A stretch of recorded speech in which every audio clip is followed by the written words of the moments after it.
हाँ तो dears, definition है कॉम्प्लेक्स में लिमिट की। हम करेंगे कि कॉम्प्लेक्स में लिमिट क्या होती है, कॉन्टिन्यूटी क्या होती है, यूनिफॉर्म कॉन्टिन्यूटी और डिफरेंशिएबिलिटी। तो first of all we check कि what is limit in complex number या कॉम्प्लेक्स फंक्शन।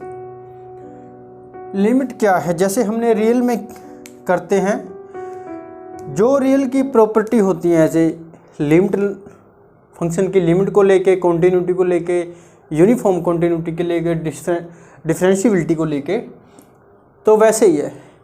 एक जो फंडामेंटल जो मेन डिफरेंस है कॉम्प्लेक्स और रियल फंक्शन की लिमिट में या जो भी प्रॉपर्टी हैं वो हम देखते हैं। बाकी सारा सेम है वैसे ही। जैसे हम लिमिट की डेफिनेशन करें तो कॉम्प्लेक्स में लिमिट कैसे होती है कि एफ जेड कोई कॉम्प्लेक्स फंक्शन है डी के अंदर। डी क्या है कि क्लोज्ड और बाउंडेड कोई डोमेन है, क्लोज्ड एंड बाउंडेड। हम एफ जेड को कहेंगे कि एफ जेड की लिमिट क्या है एल, यानी कि एफ जेड अप्रोच करता है एल को एज जेड अप्रोच करता है जेड नोट को। जेड नोट मीन्स कोई पर्टिकुलर नंबर हो सकता है, जेड की वैल्यू 1 2 3 कोई भी कॉम्प्लेक्स नंबर हो सकती है। तो एफ जेड अप्रोच करता है एल को एज जेड अप्रोच करता है जेड नोट को अलोंग एनी पाथ। इसका डिफरेंस देखते हैं क्या होता है कि for all epsilon there is epsilon, जो पॉजिटिव नंबर है एप्सिलॉन बहुत ही स्मॉल क्वांटिटी कि उसके कोरस्पॉन्डिंग देयर एग्जिस्ट डेल्टा, ये भी कोई है स्मॉल क्वांटिटी है, पॉजिटिव नंबर है जो जीरो से क्या है ग्रेटर देन है। Such that mode of minus f Z L का मोड क्या होगा एप्सिलॉन से less than when ever Z minus Z node का मोड क्या होगा डेल्टा से लेस देन होगा। तो हम लिमिट को ऐसे भी लिख सकते हैं। तो मेन डिफरेंस ये है कि z approach to z naught along any path. Definition तो ज़्यादा कुछ नहीं है, मेन डिफरेंस क्या है। जैसे हम रियल के अंदर करते थे, क्या था रियल के अंदर? रियल के अंदर हम करते थे, मान लो हमने x की वैल्यू x नोट पे, x नोट की वैल्यू 2 3 कुछ भी हो सकती है। यहाँ हमने चेक करना है लिमिट कि जैसे ये फंक्शन है रियल के अंदर, मान लो F X 1 minus X minus 2, यानी कि हमने लिमिट चेक करनी है x की वैल्यू अप्रोच टू 2 पे, क्योंकि x इक्वल टू 2 के इक्वल नहीं है, या 2 की वैल्यू क्या है x नोट मान सकते हो आप यहाँ। तो यहाँ देखते हैं x की वैल्यू 2 हमने यहाँ ले लिया, x नोट मान लो इसको, ये x की वैल्यू 2 मान लो। हम कैसे चेक करते थे लिमिट ये मान लो फंक्शन है, इसके कोरस्पॉन्डिंग हम ये चेक करते थे, जो डेफिनेशन थी रियल के अंदर भी, f x minus l less than epsilon if x minus x naught goes to delta, ये थी। या इसको हम ऐसे लिख सकते थे कि एफ एक्स अप्रोच करता है एल को एज एक्स अप्रोच करता है एक्स नोट को, और x naught equal to x naught. यहाँ ये था, हमने इसका नेबरहुड चेक किया एक्स नोट का। जहाँ पर हमने लिमिट चेक करनी होती है, लिमिट का मतलब ही ये होता है कि उस पॉइंट पर फंक्शन वेल डिफाइंड नहीं है, या उस पॉइंट पर फंक्शन की वैल्यू एग्जिस्ट नहीं करती। जैसे f x equal to 1 y x minus 2, अगर एक्स की वैल्यू आप 2 रखोगे तो 1 वाई 0 इन्फिनिटी बन गया, यानी कि फंक्शन यहाँ पर क्या है डिफाइंड नहीं है, फंक्शन की लिमिट एग्जिस्ट नहीं करती। इट मीन्स एक्स 2 के इक्वल तो कभी नहीं हो सकता, एक्स नॉट इक्वल 2। तो इसी तरह हमने क्या किया कि जिस पॉइंट पे फंक्शन की लिमिट एग्जिस्ट नहीं करती, हम उस पॉइंट को छोड़ के उसके आसपास का नेचर चेक करते हैं। आसपास का नेचर यानी कि x अप्रोच करता है 2 को, मींस x अप्रोच करता है x नोट को, but x naught equal to x naught. यहाँ पर हमने जिसका रेडियस हम डेल्टा मानते हैं, x note minus delta x note plus delta, हम ये इंटरवल ले लेते हैं। यहाँ पर क्या करते हैं कि जितने सारे x हैं, अब इस इंटरवल के अंदर जितने सारे x हैं, हम कहते हैं कि x राइट साइड से किसकी तरफ आया, x की तरफ, और यहाँ से हम कहते हैं कि x लेफ्ट साइड से x की तरफ आया और राइट साइड से किसकी तरफ आया, x की तरफ। ऐसा कह सकते हैं कि इधर से भी x कहाँ आ रहा है, x की तरफ, और इधर से भी x कहाँ आ रहा है, x की तरफ। तो यहां पर क्या था, रियल के अंदर नेबरहुड ड्रा करते थे। अगर हम रियल के अंदर, रियल वन डायमेंशनल है, या तो रियल को हम लेफ्ट साइड से लिमिट चेक कर सकते थे या हम राइट साइड से लिमिट चेक कर सकते थे। बट यहाँ क्या है, कॉम्प्लेक्स में क्या होता है, कॉम्प्लेक्स में ये है, अगर आपने किसी पॉइंट पे लिमिट चेक करनी है, यानी कि जेड नोड के ऊपर लिमिट चेक करनी है अपन, तो यहाँ आप अगर इसका नेबरहुड ड्रा करोगे या इसकी लिमिट चेक करोगे तो आप ये नहीं कह सकते कि ये लेफ्ट साइड से आएगा या राइट साइड से आएगा, क्योंकि कॉम्प्लेक्स 2 डायमेंशनल होता है। तो कॉम्प्लेक्स के अंदर जो नेबरहुड बनेगा, किसी का इंटरवल बनेगा, वो एक सर्कल होता है, यानी कि वो लेफ्ट से भी, राइट से भी, ऊपर से भी और बिलो से भी, ये बनेगा। आप इसको रेक्टेंगल की फॉर्म में लिख सकते हो, सर्कल की फॉर्म में। तो ये सारे पॉइंट आएंगे इसके अंदर, नेबरहुड के अंदर। और सिर्फ एक्स के अंदर सिर्फ और सिर्फ क्या होता है, एक्स के अंदर सिर्फ राइट और लेफ्ट साइड होती है। जो हमने जैसे एक्स नोट पे हमने लिमिट चेक की थी कि यहाँ पर सिर्फ 2 होती है, राइट साइड और लेफ्ट साइड। बट कॉम्प्लेक्स के अंदर अगर इसका नेबरहुड बनेगा तो वो एक सर्कुलर की फॉर्म में बनेगा या रेक्टेंगल की फॉर्म में। इसीलिए कहा है जब एक्स के अंदर लिमिट चेक करते थे वो राइट साइड से भी होनी चाहिए लिमिट एग्जिस्ट और लेफ्ट साइड से भी। बट यहाँ क्या कहोगे आप कॉम्प्लेक्स के अंदर, कॉम्प्लेक्स के अंदर देखो कितने पॉइंट बन गए, कॉम्प्लेक्स के अंदर लेफ्ट और राइट तो है ही है। हम ये भी कह सकते हैं कि लिमिट इस डायरेक्शन से आएगा जेड, या जेड इस डायरेक्शन से जेड नोट की तरफ आएगा, या डायरेक्शन कितनी होगी, नंबर ऑफ डायरेक्शन यहाँ इनफाइनेट होगी। इसीलिए यहाँ बोला है कि Z along any path, any path means Z note की तरफ किसी भी डायरेक्शन से आ सकता है। और रियल में क्या था, लेफ्ट और साइड था। यही मेन डिफरेंस है इसके अंदर। तो देखते हैं हम लिमिट की डेफिनेशन तो यही है, सिंपल है, हम लिमिट को ऐसे भी लिख सकते हैं। तो यही था कि ये होता है जेड प्लेन, क्योंकि हम रियल के अंदर क्या करते हैं कि एक ही प्लेन के अंदर हम डोमेन भी दिखा सकते हैं एक्स की, और एक ही प्लेन के अंदर एफ एक्स भी दिखा सकते हैं। मगर रियल के अंदर क्या है, जो रियल कॉम्प्लेक्स क्या होता है, 2 डायमेंशनल होता है।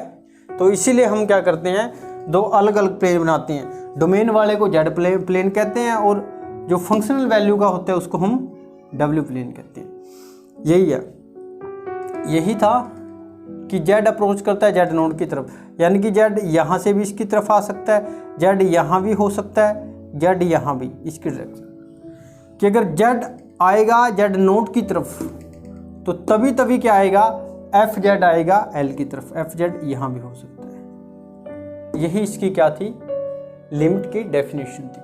और इसी तरह कॉन्टिन्यूटी की डेफिनेशन जैसे रियल के अंदर थी। कॉन्टिन्यूटी में सिर्फ क्या होता है, लिमिट के अंदर फंक्शन जेड नोड पे जिस पॉइंट पे हमने लिमिट चेक करनी होती है उसके इक्वल नहीं होता, क्योंकि वहां पर फंक्शन ऐसा हो सकता है जैसे एफ जेड 1y जेड, जैसे यहां पर जेड कभी भी नॉट इक्वल टू 0 या 0 के इक्वल नहीं हो सकता। या ऐसे लिख सकते हो z-1, जेड कभी भी 1 के इक्वल नहीं हो सकता अगर हम लिमिट जेड नोड की वैल्यू क्या लें, 1 लें। बट कॉन्टिन्यूटी में क्या होता है कि कॉन्टिन्यूटी में लिमिट में जहां वैल्यू दी होती थी कि यहाँ पर फंक्शन डिफाइंड नहीं है, वहीं पर लिमिट चेक करते थे।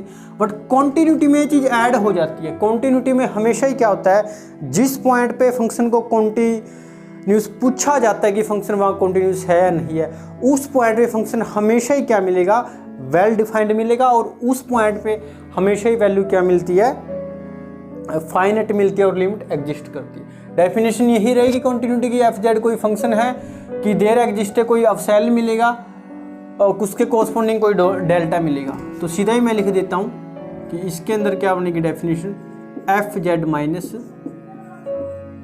एफ जेड नोट की कॉन्टिन्यूटी किस पॉइंट पे चेक करनी है, एफ जेड नोट के इक्वल। तो किस कंडीशन में, व्हेनेवर क्या था, जेड माइनस जेड नोट है डेल्टा। या ऐसा भी कह सकते हो आप, जिस पॉइंट पे एल था, क्योंकि एफ जेड की लिमिट अगर जेड अप्रोच करता है जेड नोट को, एल थी ना, तो यहाँ पर क्या है, एफ नोट की फंक्शनल वैल्यू दे देता है, वो सीधी क्या देता है, ये कि इसकी वैल्यू एग्जिस्ट करती है। और इसी पे हमने क्या चेक करना है, इसकी कॉन्टिन्यूटी। बट लिमिट के अंदर क्या होता है, जिस पॉइंट पे हमने लिमिट निकालनी होती है इस पर वैल्यू एग्जिस्ट नहीं करती, वैल्यू क्या होती है, नॉट एग्जिस्ट। यही डिफरेंस, इसीलिए हम एल लिखते हैं लिमिट के अंदर, तो इसके अंदर हम क्या लिख देते हैं, एफ ऑफ जेड नोट लिख देते हैं। या इसको आप ऐसे भी लिख सकते हो कि एफ जेड की limit z approach to infinity ये एग्जिस्ट करेगी, और किसके इक्वल होती है, जो ये फंक्शन वैल्यू एफ की जेड नोट पे होती है। ये कॉन्टिन्यूटी की डेफिनेशन। इसी तरह यूनिफॉर्म कॉन्टिन्यूटी में, जैसे कॉन्टिन्यूटी में क्या होता है कि कोई दो पॉइंट होते हैं, एक पॉइंट फिक्स होता है जिस पे हम फंक्शन को कॉन्टिन्यूस प्रूव करते हैं, और इसी तरह कॉन्टिन्यूटी में क्या लिखते हो, यहाँ पर एफ नोट आ जाता है। अब देखो यूनिफॉर्म कॉन्टिन्यूटी में क्या है, बस एक ही डिफरेंस है मेनली, यूनिफॉर्म कॉन्टिन्यूटी।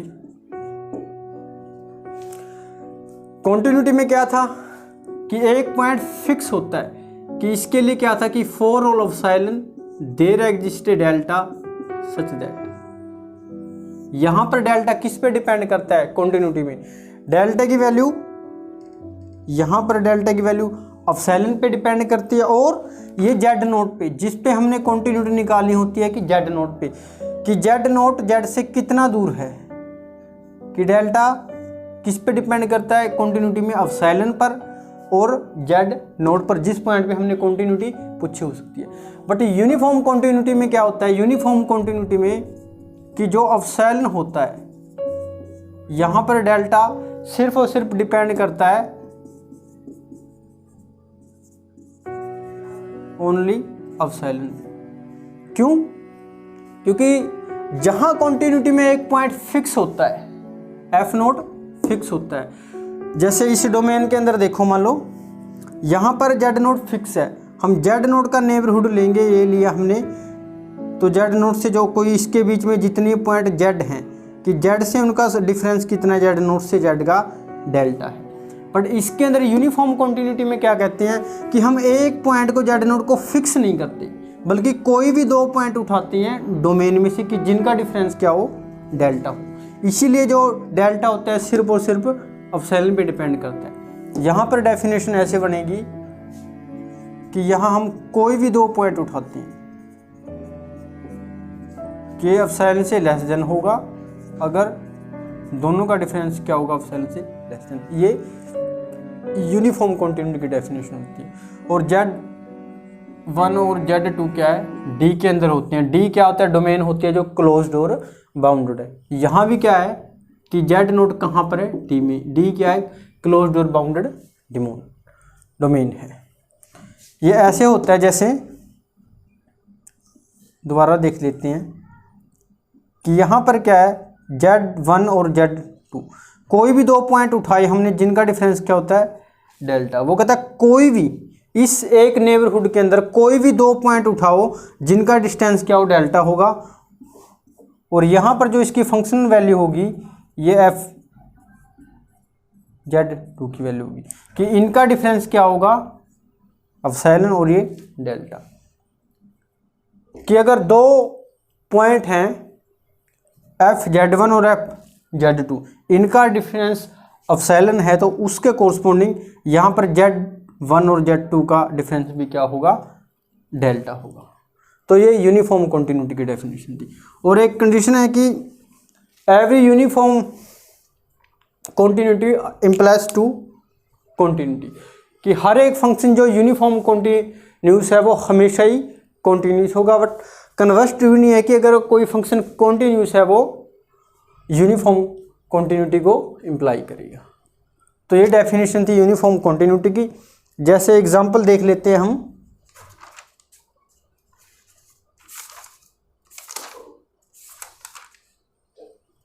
या कॉन्टिन्यूटी की एग्जांपल देख लेते हैं। यहाँ पर सिंपल कॉन्टिन्यूटी का एग्जांपल देखते हैं क्या है, इसको इरेज करते हैं। कि जैसे चेक करते हैं मोड ऑफ जेड पे कि फंक्शन कॉन्टिन्यूस है एवरी डोमेन, यानी कि एवरी पॉइंट पे डोमेन पे डोमेन कोई भी हो सकती है, मान लो ये है आपकी डोमेन, कि इस सारे पॉइंट पे फंक्शन क्या है, कॉन्टिन्यूस है। तो क्या अपनी definition F z minus z note, हम कोई एक पॉइंट उठा लिया हमने डोमेन का, जनरल पॉइंट जेड नोट, कि इस पे चेक करते हैं। तो यहाँ से क्या बना एफ जेड की वैल्यू क्या है, मोड ऑफ जेड माइनस, और ये प्रॉपर्टी होती है, हम इसको क्या लिख सकते हैं, ये आया।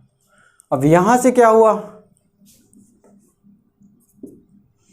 अगर ये क्या हुआ Z minus z note epsilon से लेस देन हुआ, तो उसी के कोरस्पॉन्डिंग क्या मिलेगा, ये इसी के इक्वल है। तो यहाँ से ये क्या मिलेगा, तो ये भी क्या होगा एप्सिलॉन से लेस देन, बट हम डोमेन वाले को इसको क्या लिख सकते हैं, डेल्टा लिख सकते हैं। यही कॉन्टिन्यूटी की डेफिनेशन थी कि मोड ऑफ जेड क्या है, कॉन्टिन्यूस है।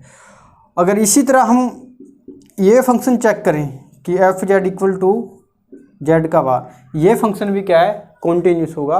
आप करके देखना, इसमें प्रॉपर्टी यूज होगी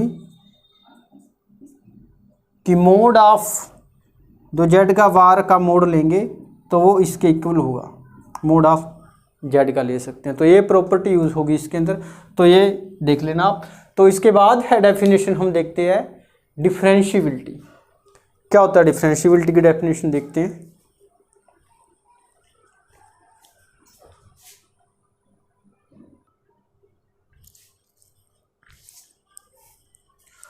हाँ तो डियर्स, डिफरेंशिएबिलिटी की डेफिनेशन क्या है कॉम्प्लेक्स फंक्शन में। डिफरेंशिएबिलिटी क्या होती है कि जैसे एक रियल फंक्शन में हम डिफरेंशिएबिलिटी कैसे चेक करते थे, रियल फंक्शन में ऐसे ही था कि जैसे x है, x नोट पे हमने डिफरेंशिएबिलिटी चेक करनी है, तो कैसे होता था कि मान लो इसके कोरस्पॉन्डिंग फंक्शन है ये, इस पॉइंट पे चेक करना है कि फंक्शन डिफरेंशिएबल है। हम क्या करते थे कि इसका नेबरहुड लेते थे, ये इसका हमने नेबरहुड ले लिया, तो इसके कोरस्पॉन्डिंग जो फंक्शन क्या बनता था, ये कि f x naught plus delta f x note. हम कॉन्टिन्यूटी में क्या चेक करते हैं, सिर्फ कॉन्टिन्यूटी में सिर्फ ये चेक करते हैं कि जिसको हम एप्सिलॉन भी बोलते हैं, कि दोनों अगर एक पॉइंट पे एक्स नोट और एक्स नोट के नेबरहुड में जिसका रेडियस क्या था, एप्सिलॉन था फंक्शनल वैल्यू में, अगर दो फंक्शनल वैल्यू का डिस्टेंस एप्सिलॉन हो तो उसके कोरस्पॉन्डिंग जो डोमेन की वैल्यू है एक्स, उसका डिफरेंस भी क्या होता था, डेल्टा होता था। जैसे हम लिखते थे ना इसको हम लिखते थे इसका डिफरेंस डेल्टा है, और फंक्शनल वैल्यू में क्या लिखते थे कि इनका डिफरेंस क्या है, एप्सिलॉन। सिर्फ कॉन्टिन्यूटी में ये करते थे हम। अब डिफरेंशिएबिलिटी में क्या करते हैं, डिफरेंशिएबिलिटी में जो दो इंटरवल आते हैं, ये जिसका फंक्शनल वैल्यू का रेडियस एप्सिलॉन होता है, इसमें डेल्टा होता है। अब हम सिर्फ ये नहीं चेक करते कि एप्सिलॉन के कोरस्पॉन्डिंग डेल्टा आया, तो हम दोनों की जो लिमिट है जो इंटरवल की, हम उनका क्या करते हैं, रेशो निकालते हैं। जैसे रेशो हमने इन दोनों का रेशो निकाला, क्या बना, x naught plus delta f naught delta f x naught minus f x naught, और इसका रेशो निकालते हैं x naught plus del x naught minus x naught. इसमें से एक्स नोट के साथ एक्स नोट कैंसिल, इसी तरह इसमें से ये कैंसिल, तो बचता क्या था, सिर्फ अपने पास डेल्टा एफ एक्स नोट और डेल्टा एक्स नोट। अब हम फिर क्या करते थे, हम जो डेल्टा एक्स नोट को हम कहाँ अप्रोच करवा देते थे, जीरो पे। अगर ये एग्जिस्ट करता था तो हम कह देते थे कि ये एक्स नोट का क्या है, डेरिवेटिव है एक्स नोट पे। ये क्या आता था, जिसको हम सिंपली बोलते थे कि एफ एक्स नोट पे एफ एक्स का डेरिवेटिव या एफ एक्स नोट का derivative. With respect to x, ऐसा कहते थे। बस वैसे ही है, यहाँ पर रियल वैल्यूड फंक्शन है, यहाँ पर कॉम्प्लेक्स वैल्यूड फंक्शन है। इसी तरह ये करते हैं, सारा जो हम ये प्रोसीजर करते हैं इसी तरह करते हैं कि f z minus f z naught upon z minus z naught, अगर ये जो रेशो आई है z approach to z naught, ये रेशो क्या होनी चाहिए, एग्जिस्ट करनी चाहिए और फाइनाइट होनी चाहिए और यूनिक होनी चाहिए। तब हम कहते हैं कि फंक्शन का डेरिवेटिव किस पॉइंट पे, कि फंक्शन का डेरिवेटिव एक्स जेड नोट पे क्या करता है, एग्जिस्ट करता है। और इसी डेफिनेशन को हम इस तरीके से भी लिख सकते हैं, जैसे हमने ये ना डेल्टा वाला तरीके से, तो यहाँ डेल्टा वाले तरीके से कर सकते हैं। एक ही डेफिनेशन है, इसको हम कैसे लिख सकते हैं, अगर आप यहाँ देखो कि जैसे जेड नोट है कि जेड प्लेन में, इसका हमने कोई पॉइंट ले लिया, ये इसको हमने कहा z naught plus del z, कि ये पॉइंट का डिस्टेंस कितना है, दोनों का डिस्टेंस कितना है, डेल जेड का। इसी तरह जो इसकी फंक्शनल वैल्यू बनेगी वो क्या बनेगी, एफ जेड नोट, और इसका डिस्टेंस कितना लिया, एफ जेड नोट, और क्या आया, सॉरी, ये जो इसकी फंक्शनल वैल्यू बनेगी ये बनेगी F z naught plus delta Z. इसी तरह हमने कर दिया कि इन दोनों का डिफरेंस निकाला हमने। जब इन दोनों का डिफरेंस निकाला, इसका डिफरेंस क्या बना, f z naught plus del z minus f z naught, ये अपोन में क्या कर दिया, जेड नोट, ये z naught plus del z minus del z, तो बचा क्या, डेल जेड बना। और डेल जेड को कहाँ अप्रोच करवा देते हैं हम, जीरो पे अप्रोच करवाते हैं। तो यही डेफिनेशन बन गई कि इसके जो इंटरवल का डिफरेंस आया अपोन में कर देते हैं इसके साथ, और डेल जेड को कहाँ अप्रोच करवाया हमने, जीरो पे। अगर ये एग्जिस्ट करता है, यही डेफिनेशन एग्जिस्ट करता है, फाइनाइट है, यूनिक है, तब हम कह देते हैं कि यहाँ पर फंक्शन जेड नोट पे क्या करता है, एग्जिस्ट करता है। या इसको हम ऐसे भी कह सकते हैं, क्योंकि फंक्शन को हम क्या कहते हैं, डब्ल्यू भी लिख सकते हैं, ये होता है। और यहाँ पर डब्ल्यू को हम क्या लिख सकते हैं, एफ जेड, यानी कि u plus iota v। u क्या है, u और v दोनों क्या है, रियल वैल्यू फंक्शन है। इसको हम इमेजिनरी फंक्शन बोलते हैं v को, और इसको u को रियल फंक्शन। u भी किसका फंक्शन है, x और y का, और v भी किसका फंक्शन है, x और y का है, ऐसे लिखते हैं। तो ये क्या है,